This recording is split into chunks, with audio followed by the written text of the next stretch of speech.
how much should we as a society and as a mental health field be like, okay, get to therapy, get to the specialist versus, I mean, it's probably both and, but how do we equip society? Because like, hey, you've got teachers, you've got clergy, you've got siblings, you've got all these other people that if they were more conversant, they could lean in and be like, hey, Anthony, you're going through something, aren't you? And there's that. So like, how much effort should we be putting into societally getting everybody better equipped for being mental health supportive, mental health equipped? Hey, you know, males, you don't have to participate in every script if it's not helpful, versus let's get you to the therapist to help you. I don't know that there's a right answer to this, but I do wonder how we go with leaning into what we do to equip society versus to help when there's a problem.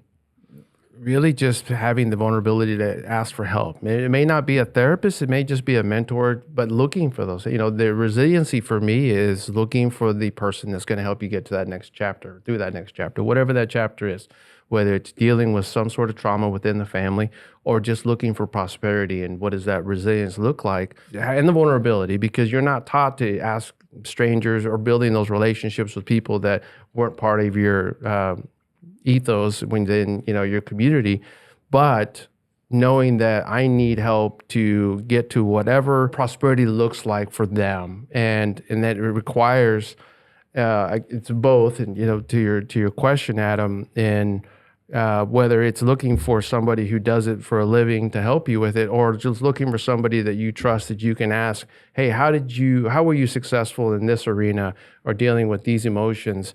Because so many of us, they want to give to that next generation. They want to help that male, you know, to figure it out, to get them past their divorce, to get them past whatever it is that they're working through. Because, and that's just, as at our very core, it's to help. You know, it's what I tell my team. We're humanity warriors. So smile because we're humanity warriors. Now, what does that look like? What does that look like to live it out? That means that if a man comes to you and says, man, I'm struggling with something. All right, I may not have the answer, but darn it, if we're not going to figure out who can I get you to at least get you to that next chapter, to do the things to be a better parent, to be just a better human being all the way around. But it's continuing to tell society that it's okay to ask for help. And it may be different forms of help, mentorship, professional help, but it's continuing to have that resiliency and say, not everybody has the answers, but Chris may have the answer. Adam may have a better answer. Anthony may have a better answer. You know, I may be able to guide you in a different direction, but you being able to be vulnerable, and it's okay to continue to look for it. I want to dive in probably even a little bit deeper here. I'm sitting here and we're having a great conversation about mental health, and we're talking about the scripts, we're talking about all the different factors, and I think that we would broadly perceive that maybe society has at least got the needle pointed in the right direction on reducing pressures and so on. And at the same time, what's running through my mind is depression and suicide risk is actually so through the roof with males, especially young men and adolescents right now. And that's before you factor in things like LGBTQ plus factors, race factors, other things that can be sort of in society, put you even more out on an island. And I really am, as we're having all these conversations, I'm battling the sense that as a society, I want to say we're progressing, and yet these statistics are really making me question my assumption that we've got the needle pointed in the right direction, because how can we be societally figuring this out at the same time that we are out of control, spinning in a direction with a whole gender on mental health? Yeah. When I'm, you know, scrolling through TikTok or just looking at certain videos, I feel like sometimes the message about mental health and talking could be out there a little bit too much, because for some people who's already experiencing loneliness or already experiencing those symptoms and you see something pop up, it may just trigger that even more, because every other clip you may see, especially during Men's Mental Health Month or, you know, any kind of awareness month that's related to mental health, it's very prevalent on social media and it's in short clips. And so these people are seeing things, or people are seeing things. So I think they're hearing that there isn't hope, or they're hearing that they are in trouble, or exactly. So they're just hearing these things. And so it's good that it's changing, because we are putting that message out there. You are seeing more people of color talk about mental health like that. It's out there, but then there's those messages out there, like you said, there is no hope, or they see something, they're like, and it triggers something inside of them. They're like, oh man, I'm dealing with this, so let me just. So not just being facetious, we need to make sure that any short we put out doesn't just have that sobering statistic, but also the statement that says, and remember, and then it's a message of hope. You don't have to be a statistic, that sort of a thing, so that we're never pairing it just with look how bad and dire it is. Absolutely. That is so imperative, because you're getting both messages. Like, we understand, you're recognizing that it's there, but here's the solution. Whether it's like, you have a mentor, you go see a therapist, or you go see your pastor, but it's also continuing to make those relationships in the community with those individuals that, hey, as a pastor, I can only do so much. Let me refer you to whoever to be able to make sure you continue this journey where you can do both simultaneously. It's too bad that disclaimer is not included, that you just said in every social media message out there. Like, hey, I'm just social media. You need to talk to somebody who, to an expert. For those young men who are dealing with things, or anybody who are dealing with those things, that's all they hinge on, because that takes them from reality. People think social media is reality, and that is not the case. But for them, that's all they see. So if they see that, that's gospel for them. So they're like, oh yeah, this is it. This is it. So I feel like you said, having that 2-part message where this is the truth, but this is how we fix it. There was some study, again, I heard in school sometime, where what was one of the most determinative factors about a child that didn't know their parent is what they were told about their parent. Because people tend to think their destiny is what's happened before them. And I do think that it kind of speaks to on social media, and they found it in studies of people with a traumatic brain injury. If you tell a whole group of people you're likely hopeless and your depression's only going to get worse, suicide shoots up. And it's not always about the head injury. It's that we've told you your life is basically over now.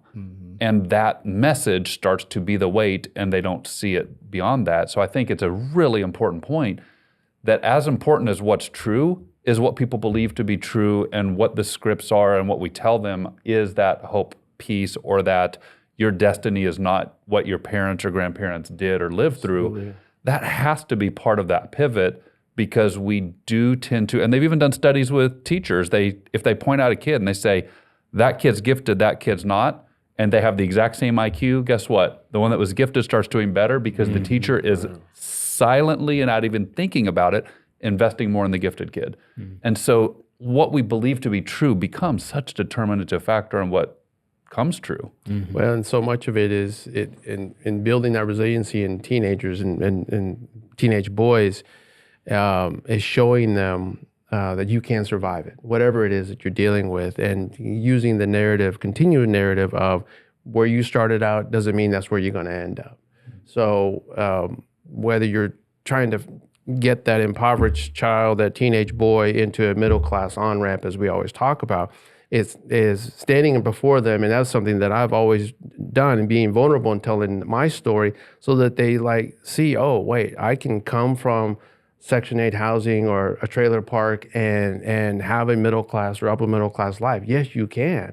It's going to take some work, but you can, and it's going to take you asking for help to get there, because you don't have that perfect family structure to help you scale up, on your own. So you need to go out and ask for that help. But it's continuing to drive that narrative, to your point, of there is hope and you can make it. But it's reminding them that, man, you're 17 or you're 27. You got a long way to go, but you got to keep striving. You got to keep working towards that. I wonder too, there's a growing mountain of literature about the effect of what used to be called helicopter parenting, now gets called bulldozer parenting. Helicopter is I swoop in and keep you from having to go through something. Bulldoze is no, let me just get it out of the way so you don't even have to know it was there. And there's such a multi-generational body of literature now of the impact on workforce and happiness and depression. And I do wonder if that's part of the discussion too, is we really zero in on males and what we tell them about imperviousness. But I also think there has to be some element of that we as a society are also at times overprotecting people from struggle. And if they never learn to struggle, they never learn that they can work through it, and they never find their strength. And so I think that has to be part of the discussion too, is not just, hey, Anthony, you can talk about your feelings, but also, hey, Anthony, you can work through this, and the struggle is not a thing to be avoided, rescued from, bulldozed. Like, that has to be part of this equation too, doesn't it? Like, it's okay to struggle. We can struggle, and we can work through stuff. As you should, because that's life. I mean, it's, we talk about often in my own family. I tell my kids, fall 6, and then they yell back to me, rise 7. Why? Because it's about getting knocked down and getting back up. Because this is what's going to happen. You're going to take punches. That's just life. Now, what does it look like to stand back up? And not to have all the answers when you stand back up. It's just stand back up. To your point, about helicopter parenting or those parents that bulldoze everything to the ground. It's getting the teenage boy, getting the kids ready for the road, and not redoing the road for them. And that ultimately, because when they show up and mom and dad or whoever's not there to help them, and then they realize, wow, the road is a lot tougher, or this life is a lot tougher than I was ready for, many of them don't know what to do from that point on.